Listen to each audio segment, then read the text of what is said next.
हे आपका फिर से स्वागत है। मैं विवेक बिंद्रा, मोटिवेशनल स्पीकर और बिजनेस ट्रेनर, आज भगवत गीता पे एक और वीडियो लेके आया हूं। आप इतना डिमांड करते हैं गीता की वीडियोस की, तो आज का प्रश्न है अर्जुन का, तीसरे अध्याय का 36वां श्लोक, और उत्तर है कृष्ण का। माइंड कंट्रोल करना चाहते हैं अगर आप, तो ये वीडियो पूरा देखिएगा। इमोशंस कंट्रोल करना चाहते हैं, लाइफ में कोई गलती ना हो, कोई पाप कार्य ना करें, बड़े फोकस्ड रहें, रिजल्ट अचीव करें, इस वीडियो को जरूर देखिए। अर्जुन का प्रश्न समझिए पहले। अर्जुन तीसरे अध्याय के 36वें श्लोक में कहते हैं, अथा केना प्रयुक्तो यम पापम चरति पुरुष। ये कौन व्यक्ति मुझसे पाप करा रहा है कृष्ण? कौन करा रहा है मुझसे पाप? मेरी पाप करने की इच्छा नहीं है। अनिच्छन अपि वार्ष्णेया, अनिच्छन, हे वृष्णिवंशी कृष्ण, मेरी तो इच्छा भी नहीं है। अनिच्छन अपि, कोई इच्छा नहीं मेरी, लेकिन बलादिवा नियोजिता, कोई बलादिवा, कोई बलपूर्वक मुझसे ये काम करा रहा है। हे कृष्ण, मैं ये गलतियां क्यों कर बैठता हूं? मैं क्यों फोकस से डिस्ट्रैक्ट हो जाता हूं? क्यों मैं अपने गोल से डिस्ट्रैक्ट हो जाता हूं? ऐसा क्यों होता है कि मैं एब्जॉर्ब नहीं रह पाता? ऐसा क्यों होता है कि मेरा माइंड कंट्रोल में नहीं रहता? ऐसा क्यों होता है कि मैं इधर उधर भटकने लग जाता हूं? कृष्ण क्या कहते हैं 3.39, आवृतम ज्ञान में तेना ज्ञानिनो नित्य वैरिना। आवृतम ज्ञान में, आवृतम आवरण कर दिया है। आवरण, आवरण मतलब कवर। आवृतम ज्ञान में इतने आपके सारे ज्ञान को कवर कर दिया है। ज्ञानी नो नित्य, ये ज्ञानी व्यक्ति का नित्य वैरी, वैरी मतलब शत्रु। ज्ञानी नो नित्य वैरी ना काम रूपेण कौन्ते हे कौन्ते मतलब कुंती पुत्र। हे कुंती पुत्र, ये काम के रूप में आता है। लस्ट, लस्ट काम के रूप में। दुष्पुरेन अनलेन च, ये ऐसी अग्नि है। दुष्पुरेन अनल, अनल मतलब अग्नि। ये ऐसी अग्नि है, पूरे न दुष्पूरे न, ये पूरी नहीं होती, कभी बुझती नहीं, ऐसी आग है। ये जो लस्ट है, लस्ट, ये ऐसी आग है। तो लस्ट के कारण ही ये सारी डिस्ट्रैक्शन हो रही है। ये लस्ट होता क्या है? लस्ट का मतलब कई लोग समझते होता है केवल सेक्स डिजायर। नहीं सर, केवल सेक्स डिजायर लस्ट नहीं है। Any desire which is outside goal statement is lust. दोबारा सुनिए, कम ऑन, एक बार और सुनिए। एनी डिजायर, कोई भी थॉट प्रोसेस जो आपके गोल से बाहर है, वो लस्ट है। एनी डिजायर, एक बात समझिए ध्यान से बात को, जैसे भगवान का भक्त होता है, उसके लिए भक्ति के बाहर कोई भी डिजायर वो लस्ट है। कोई भी डिजायर का मतलब क्या होगा? मेरे को बड़ी गाड़ी खरीदनी है, you are lusting behind that car. मेरे को गोलगप्पे खाने हैं, you are lusting behind the golgappa. मुझे किसी स्त्री के साथ संबंध बनाना है, you are lusting behind that beautiful women. इसका मतलब क्या है? लस्ट, जो भी गोल स्टेटमेंट से बाहर वो लस्ट, और यही आपको फंसा देता है। काम रूपेण कौन्ते ये कामना के रूप में आएगा हे कुंती पुत्र। दुष्पुरेन नलेन, ये ऐसी अग्नि है, इसमें जब घी डालोगे आग बुझाने के लिए, तो जब घी डालते हो आग बुझाने के लिए, तो आग बुझती नहीं है और बढ़ जाती है। खुजली होती है ना, उसे खुजाओ तो खुजली घटती नहीं है और बढ़ जाती है। सेक्स की इच्छा पूरी करके सेक्स करने से सेक्स की इच्छा खत्म नहीं होती और बढ़ जाती है। शराब पीने के बाद शराब पीने की इच्छा पूरी खत्म नहीं होती, अगले दिन और बढ़ जाती है। सिगरेट पीने के बाद सिगरेट पीने की इच्छा समाप्त नहीं होती, अगले दिन और बढ़ जाती है। इसी प्रकार कोई भी व्यस्त पाप कार्य करते हैं, वो अगली बार रुकता नहीं है और बढ़ जाता है। दुष्पुरेन अनलेन च, ये ऐसी अग्नि है जो बुझाने से बुझती नहीं और बढ़ जाती है। अच्छा, अर्जुन को यह समझ में आ रहा था कि मेरा शत्रु लस्ट है और ये लस्ट को खत्म करना है, यानी कि वो सारी इच्छाएं जो गोल स्टेटमेंट के बाहर होती हैं। लस्ट अभी बताया था, ये जो लस्ट है पता तो चल गया, लेकिन ये रहता कहां पे है? अब उसका एड्रेस भी तो चाहिए ना आपको। आपका एनिमी मिल जाए तो आप गोली मारेंगे, खत्म करेंगे, लेकिन आपको उसका एड्रेस चाहिए। वो रहता कहां पे है? तो अगले श्लोक में कृष्ण ने एड्रेस दे दिया। इंद्रियाणि मनोबुद्धिर अधिष्ठानम उच्यते एतिर विमोह्यति एषा ज्ञानम आवृत्य देहिनाम। यानी कि एड्रेस क्या है? इंद्रियाणि मनोबुद्धिर, इंद्रिय मन और बुद्धि,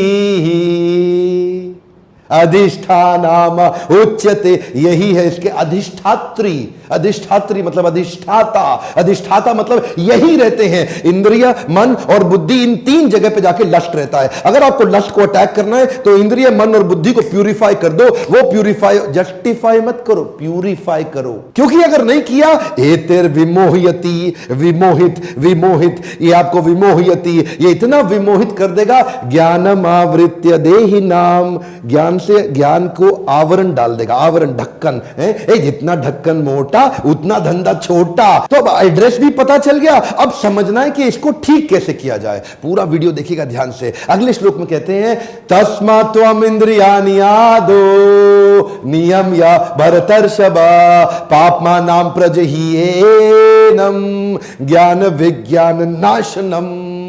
इसमें कृष्ण वर्ड यूज करते हैं तस्मात्। ध्यान से सुनिएगा मेरी बात को। तस्मात् का मतलब होता है देयरफॉर।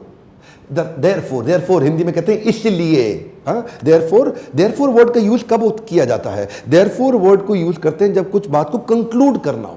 मान लो पहले कुछ बातें कही हो और बाद में उसका सारांश देके उस बात को कंप्लीट करना हो, तो कृष्ण क्या कहते हैं? तस्मात् त्वम् इंद्रियाणि आदो। हे अर्जुन, त्वम इंद्रियाणि आदो, इंद्रियों से शुरुआत करो। आदो मतलब बिगिनिंग में, इंद्रियों से शुरुआत करो। इसका मतलब अर्जुन, मैंने पिछले श्लोक में बताया था ना, मतलब कृष्ण ने कि इंद्रिया, मन और बुद्धि, तीन जगह पे ये कामना रहती है। तो कृष्ण क्या कह रहे हैं? सबके चक्कर में मत पड़ो, तुमसे होगा ही नहीं। तुम खाली इंद्रियों को कंट्रोल कर लो बस। क्या करो? तस्मात् त्वम् इंद्रियाणि आदो नियम्य। हाथ आगे लाइए, कम ऑन, नियम्य। मेरे हाथ को देखिए, कम ऑन, आप भी करिए। नियम्य, इसको नियमित कर लो। नियमित मतलब रेगुलेट कर दो। किसको रेगुलेट करो? सेंसेस को। सेंसेस कौन सी है? आंख, नाक, जीवा, कान, त्वचा। One more time, come on, आंख, नाक, जीवा, कान, त्वचा। ये 5 सेंसेस को रेगुलेट कर लो। अब समझिए, ये पूरा का पूरा आपको मैं यहां पे चार्ट दिखाऊंगा, पर चार्ट से पहले समझिए, पाप्मानां प्रजह्येनम, ये इतने पाप कराएगा आपसे। ज्ञान विज्ञान नाशनम, ये आपके ज्ञान और विज्ञान का नाश कर देगा। तो आदमी जो बर्बाद होता है ना, जो आदमी फोकस से हटता है, जो गोल से हटता है, उसका यही कारण है। आपका चैंटिंग क्या है, हियरिंग क्या है, रीडिंग क्या है, आप क्या सुनते हैं, किसके साथ उठते हैं, किसके साथ बैठते हैं, कौन सा मूवी देखते हैं, कौन सा म्यूजिक सुनते हैं, दोस्त कैसे हैं आपके, आप किताब कौन सी पढ़ते हैं, आप टेलीविजन पे प्रोग्राम कौन सा देखते हैं। जब तक आप अपनी इंद्रियों पे रेगुलेटर, पंखे के साथ में रेगुलेटर आता है, म्यूजिक सिस्टम के साथ में रेगुलेटर आता है, एफएम चैनल के साथ गाड़ी में आप उसको रेगुलेट करते हैं। जब भी आपके पास से रेगुलेटर हाथ से गया तो आपको बहुत तकलीफ आएगी। वो एयर कंडीशन जिसमें रेगुलेटर ही नहीं है, वो दुख का कारण बन जाएगा। वो पंखा जिसमें रेगुलेटर ही नहीं है, वो दुख का कारण बन जाएगा। वो गर्मी में अच्छा लगता था, सर्दी में आपको दुख देगा। आपके पास रेगुलेटर होना चाहिए। रेगुलेट किसको करना है? आंख, नाक, जीवा, कान, त्वचा। जब इन 5 को रेगुलेट कर लेंगे तो गलत डेटा अंदर जाएगा नहीं। Stop getting distracted by things that have nothing to do with your goals। जो आपके गोल से समझिए, श्रील प्रभुपाद क्या कहते थे? जब मैं पानी पीता हूं तो मैं पानी ही पीता हूं। मैं उनकी इस बात से इतना प्रभावित हो गया। जरा दोबारा सुनिए, कम ऑन। जब मैं पानी पीता हूं तो मैं पानी ही पीता हूं। इसका मतलब क्या हो गया? जो आप कर रहे हैं ना, उस समय आप वही कर रहे हैं। अपनी इंद्रियों में कुछ और एंट्री मत करने दीजिए, क्योंकि ये सेंसेस, देखिए, ये है आपका पूरा माइंड। ऊपर है कॉन्शियस माइंड, नीचे है सब कॉन्शियस माइंड। इस सब कॉन्शियस माइंड को 5 द्वारों से कंट्रोल किया। जरा इस पूरे चार्ट को ध्यान से समझिए। कॉन्शियस माइंड आपकी मतलब बुद्धि, और सब कॉन्शियस माइंड मतलब आपका मन। तो 3 बातें बताई थी ना। क्या बताया था? इंद्रियाणि मनोबुद्धि। ये इंद्रिया मतलब 5 गेट, आंख, नाक, जीवा, कान, त्वचा। ये 5 गेट हो गए मन के आसपास, और ऊपर है बुद्धि। अब ये बुद्धि, इंद्रिय और मन, यहीं पर लस्ट आके रहता है। लेकिन जो अंदर घुस गया इन गेट से, मन के जो अंदर घुस चुका है, उसका तो अभी भी कुछ कर नहीं सकते ना। तो कृष्ण क्या कहते हैं? मैं तुम्हें आसान तरीका बताना चाह रहा हूं अर्जुन, मेरी बात सुनो, इधर उधर चक्कर मत लगाओ तुम। तस्मात् त्वम् इंद्रियाणि आदो। आदो मतलब बिगिनिंग, शुरुआत के लिए पहला स्टेप समझो। खाली इंद्रियों को ठीक कर लो। अंदर जो अब तक घुस चुका है आपके, घुस चुका है ना, कोई बात नहीं, अब और मत घुसने दो। आंख के बाहर गेट कीपर लगा दो। वही देखूंगा जो मेरे काम का, नहीं तो नहीं देखूंगा। वही सुनूंगा जो मेरे काम का, नहीं तो नहीं सुनूंगा। वही खाऊंगा जो मेरे काम का, नहीं तो नहीं खाऊंगा। वही सूंघूंगा, उसी को हाथ लगाऊंगा, उसी के साथ उठूंगा, बैठूंगा, वही जाऊंगा, वही करूंगा। गोल से बाहर कुछ नहीं करूंगा। तस्मात् इंद्रियाणि आदो। शुरुआत यहीं से होगी। इन 5 इंद्रियों को गोल पे झोंक दो। इनको बिल्कुल, इसे क्या बोलते हैं? एकाकी की भावना। ये 5 इंद्रियां जब एक गोल पर लग जाएंगी ना, तब दिक्कत नहीं आएगी। समस्या क्या ये होती क्यों नहीं? क्योंकि भगवत गीता पढ़ते नहीं है।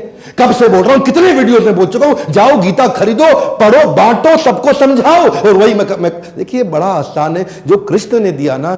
कृष्ण बुद्धिमान है। अब कृष्ण से ज्यादा बुद्धिमान मुझे अभी तक तो कोई मिला नहीं। आपको कोई मिले तो मुझे कमेंट बॉक्स में लिख देना, क्योंकि कृष्ण ने वो ज्ञान दिया है जो प्रश्न उत्तर, अर्जुन प्रश्न करते गए, कृष्ण उत्तर देते गए। यही जगत की रीत है, यही कृष्ण का गीत है। मन के हारे हार है, मन के जीते जीत है। सिंपल है ना। जब मन को जीतने के लिए ही भगवत गीता दी गई है। अगर आप माइंड देखिए, अगर बस ये या तो मन आपको कंट्रोल कर रहा है या आप मन को कंट्रोल कर रहे हैं, या इमोशंस आपको कंट्रोल कर रहे हैं या आप इमोशंस को कंट्रोल कर रहे हैं, या तो सेंटिमेंट्स आपको कंट्रोल कर रहे हैं या आप सेंटिमेंट्स को कंट्रोल कर रहे हैं, या आप मन की सुन रहे हैं या मन आपको अपनी सुना रहा है। बस यही चक्कर है। लोग कहते हैं मैं मन का राजा हूं, जो मन कहता है वो मैं करता हूं। तू मन का राजा नहीं, तू मन का गुलाम है, क्योंकि जो मन कहता है वो तू करता है, और जो जो मन कहता है तू वो करता है, तो तू गुलाम हुआ, राजा कहां से हुआ। इसलिए यही ट्रेनिंग है। पहले इंद्रियों को रोकना शुरू कर दो, अंदर सही कंटेंट भेजना शुरू कर दो माइंड के अंदर, और जब प्यूरिफाइड कंटेंट अंदर जाएगा तो अंदर भी सब धुल के साफ हो जाएगा। और जब अंदर धुल के साफ हो जाएगा तो बुद्धि, डिसीजन मेकर जब भी डिसीजन लेगा, मन उसको पॉपअप हमेशा अच्छी चीजों का देगा।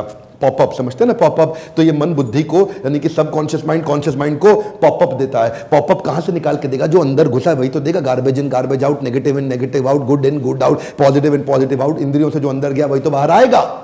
बाउंस बैक के अपने हाई पावर मोटिवेशनल सेमिनार्स के अंदर मैं भगवत गीता से बहुत चर्चा करता हूं। अगर आप आज तक नहीं आए तो इसी बोर्ड लाइन नंबर पे फोन करिए, पता लगाइए अगला कौन सा शहर है। और हां, अगर आप बिजनेस में इंटरेस्टेड हैं तो लीडरशिप फनल में आइए। और अगर आपको भगवत गीता के और वीडियो फ्री में चाहिए, कमेंट बॉक्स में लिखिए। अगर ज्यादा कमेंट आएंगे मुझे समझ आएगा आपको अच्छा लगता है। अगर आप 1 लाख लाइक दे दें तो मैं भगवत गीता के और वीडियोस बनाऊंगा। साफ पता लगता है कि आपको इस तरह की वीडियोस पसंद है। एक रिक्वेस्ट करूं, इस वीडियो को शेयर करिए, लोगों को इंस्पायर करिए। लोग गीता को केवल धार्मिक किताब समझते हैं। मैं आपको बता रहा हूं, माइंड कंट्रोल के लिए गीता से अच्छी दुनिया में कोई किताब नहीं। शेयर करिए, सबको, सब तक पहुंचाइए इस वीडियो को। आप नहीं पहुंचाओगे, जिम्मेदारी नहीं लोगे, लोगों का फायदा नहीं होगा।